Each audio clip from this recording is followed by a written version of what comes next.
Am I the a-hole for leaving my children's step-siblings in the care of their babysitter when my ex and his wife were in an accident? I, 32 female, have 2 children, 11 and 10, with my ex-husband, 34 male. We divorced 7 years ago and have not been able to remain on good terms. He remarried 3.5 years ago, and the bad blood between us grew worse at that point. New wife was never happy about my presence at school functions for the kids, and she'd always make a point of sitting between me and my ex, complaining that the kids would hug me first. But that wasn't the worst of it. At one of those school functions, she accused me of pinching her daughter. Luckily, others saw what happened and knew I hadn't, but this woman went ballistic, accusing me. Why? Because I stopped her 4-year-old, at the time, from falling over. After that, I made sure I sat on the other side of any room from them, and I swore I would have nothing to do with this woman's children. She has 2. The lucky thing for me is my kids aren't close to them and don't ever ask to invite them over or include them in birthday parties that I throw for them. This makes it easier to keep my distance, so no more accusations come my way.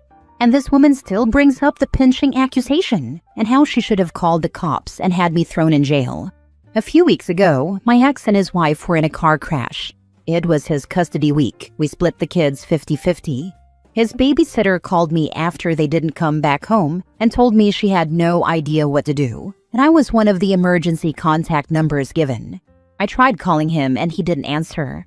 Then I got a call from his mom, who told me about the accident and the fact that they would be in the hospital for a while. I told her the babysitter had called me and they might want to send someone for the younger kids. After that, I went and picked up my kids. The babysitter wanted me to take or stay with all 4. My kids wanted to come home and didn't want their step-siblings there. I told the babysitter the other kids weren't mine and gave her my ex's mom's number so she could call, since my ex gave her mine and a number that wasn't working as the emergency contacts. The kids and I stopped by the hospital the next morning, and my ex was pissed that I left his stepkids with the babysitter and didn't do more for them. I refused to engage with him on that in front of our kids, but his anger intensified when, from the sounds of it, nobody in his or her family would take care of them. He wanted me to do it, but I said no and told him I was nothing to his stepkids, nor would I ever be anything to them, and I was not risking his accusation-happy wife trying to destroy me with her lies. My ex is still pissed at me and has called me every name under the sun since the accident. His wife was hurt more seriously than him, and she's not even close to fully recovered, while he mostly is. I think that's fueling this more, but his anger toward me has led me to document all interactions we have now because he's so volatile with me. He told me I should be ashamed for taking our issues out on his stepkids. I feel like I did the right thing because those kids are not my concern, even under the circumstances. My concern is more about any accusations she could throw my way and how that could affect me being a mom to my kids. But I can see where that might seem heartless, given the situation at the time. Am I the a-hole? Not the a-hole. You're right to be cautious, because that woman could falsely accuse you of something, and you could end up in jail. Your ex can be mad all he wants. She very easily could. The way I look at it is if she's willing to try something in a room full of people, what would she try to do if I was alone with her children? Not the a-hole. Don't take liability for the children of someone you don't trust. That's an accusation waiting to happen. And those kids are not at all related to you. In what world would they be your responsibility? Your ex doesn't have a leg to stand on.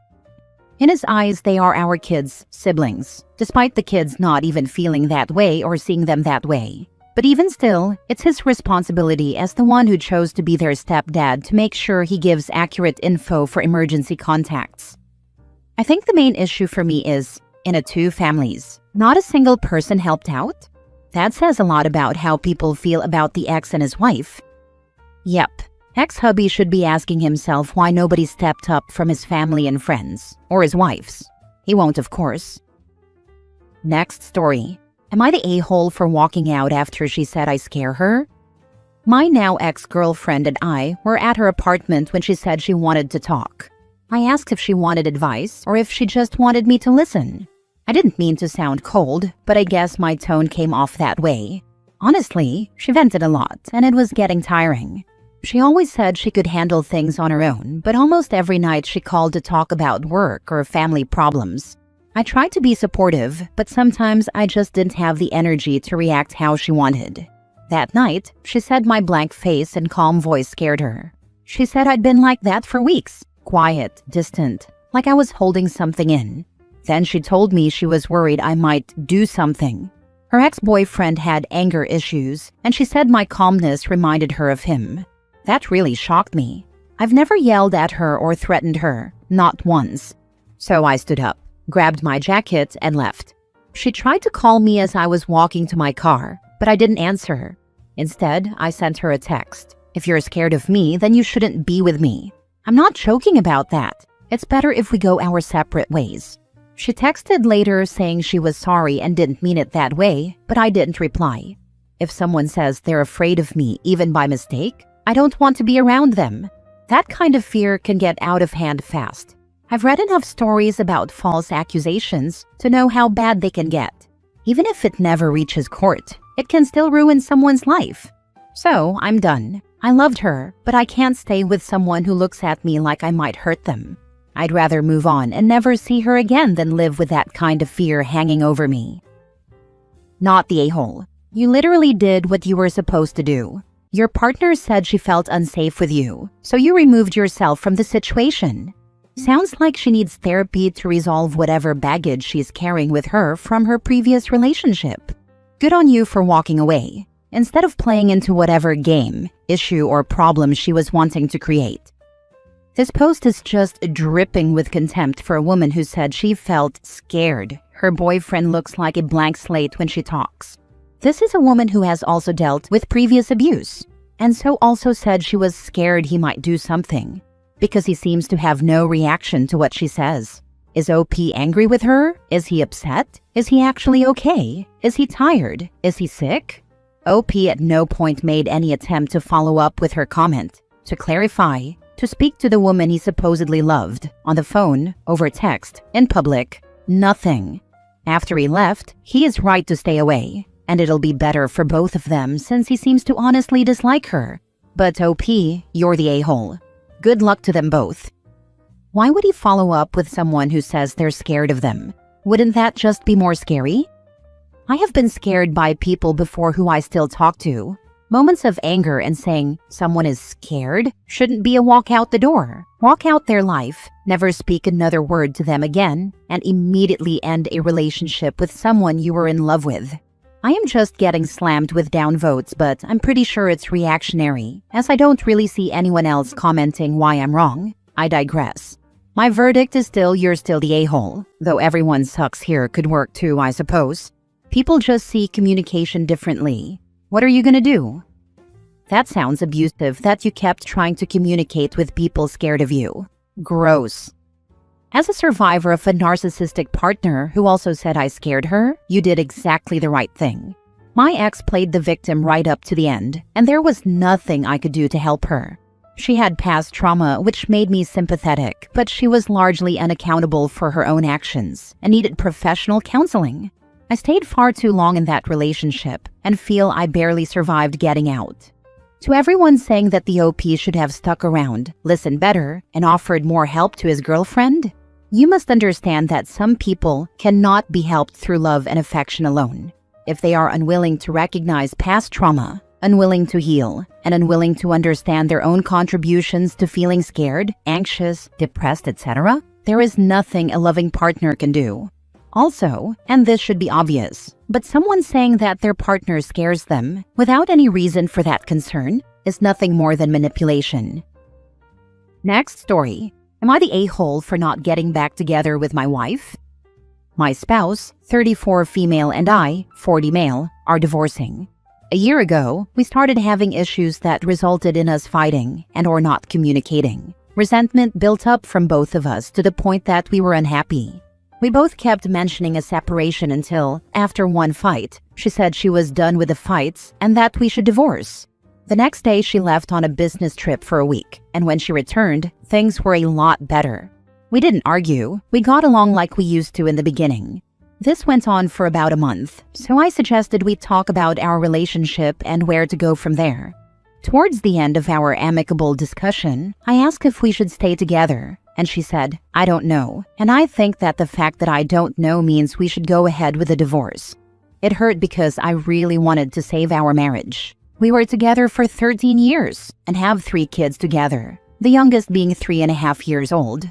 I asked if she was sure, and she told me that she still loved me but wasn't in love with me anymore and hadn't been for a while. I asked how long she had felt that way, and she said it was a few months before we found out she was pregnant with our last child. I had no idea that she was feeling that way for almost 4 years and felt terrible that I hadn't noticed she was struggling. Up until the last year, there were no obvious clues. We went on dates. We were intimate 3 to 4 times a week. We did everything together. I could see the weight lift off her shoulders once she told me that she wanted the divorce, so I knew it was true that she was no longer in love with me, and I respected that. I told her she needed to make sure that's what she really wanted, because once I became emotionally detached, I'd be done. She said she was 100% sure, and that she would get all the paperwork handled, since she's better organized than I am. True. It's been 6 months, and no paperwork has been filed yet. Cut to the present. A few days ago, when we met up to exchange the kids, she mentioned that she sees we both are doing better mentally and emotionally, and that she wants me to consider working things out again. I told her she made it very clear she was the one who wanted the divorce in the first place, and that she was so much happier after she said it out loud. I've already emotionally detached from our relationship, so my answer is no.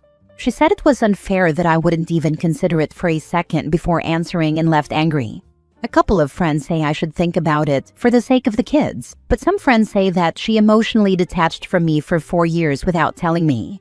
Am I the a-hole for not giving the relationship another chance without at least thinking on it overnight? Not the a-hole. Guess her business trip fling didn't work out in the end.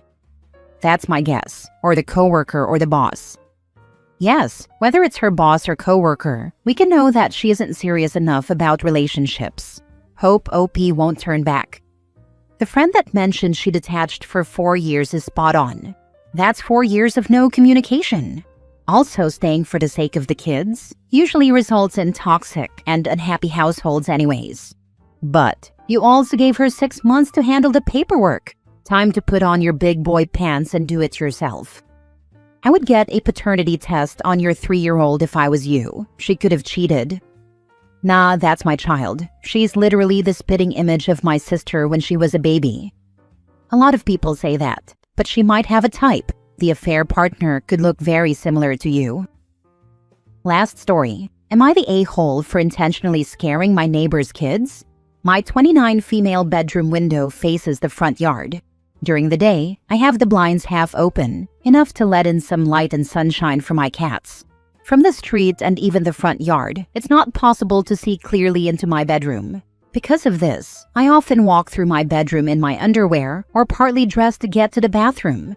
I don't risk walking around naked though. Recently, my neighbor's twin kids, both male and I'm guessing around 7 years old, have started looking in my bedroom window. I don't just mean standing by the window in my yard. I'm talking faces and hands completely pressed up against the glass, looking in.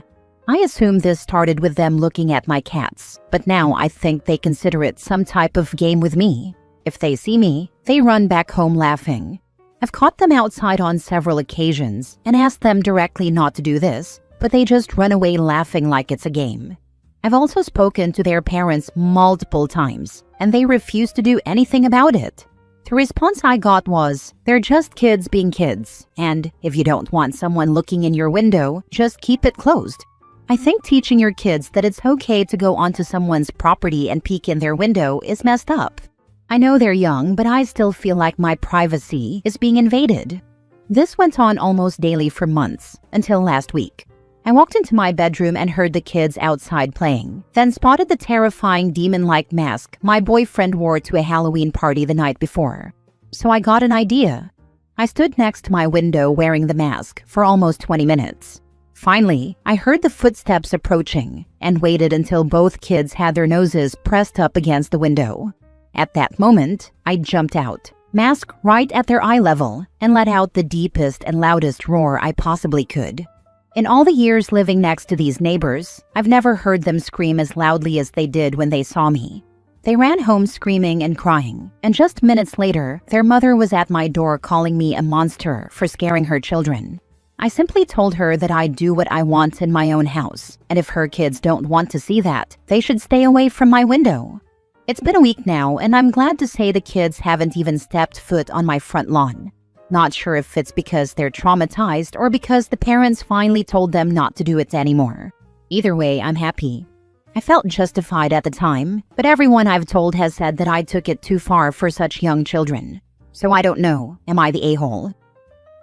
Not the a-hole. They're lucky they didn't get a call from the police instead of just getting scared by a mask. The mother, though, is the a-hole. She should be teaching her kids better and not to look into random neighbors' bedroom windows. The nerve. Keep your windows closed? The absolute gall. What would be her excuse if her kids had caught you and your boyfriend together through those windows? You shouldn't be having sex where kids can see it? Frankly, you should have done it sooner. And anyone who disagrees clearly has never had their privacy encroached on, children or not. Also, I justify my reply as a parent myself. So no, I don't think you took it too far. Right, I have kids, and if you aren't going to parent your children, you have no right to complain when the world doesn't take the gentle parenting approach. I love it. If she keeps complaining, I would let her know that there are consequences for parents and their kids when parents let their kids trespass and be peeping toms, which would get them arrested as a teen or adult, because kids will be kids. I hate that whole "they're just being kids" BS, because I for one never even thought about spying on my neighbors, and frankly, being told by my neighbor to stop would have freaked me out enough to not ever do it again. And I lived in an apartment building, so it would have been super easy to spy on my neighbors. I just never thought to do that because that's freaking weird.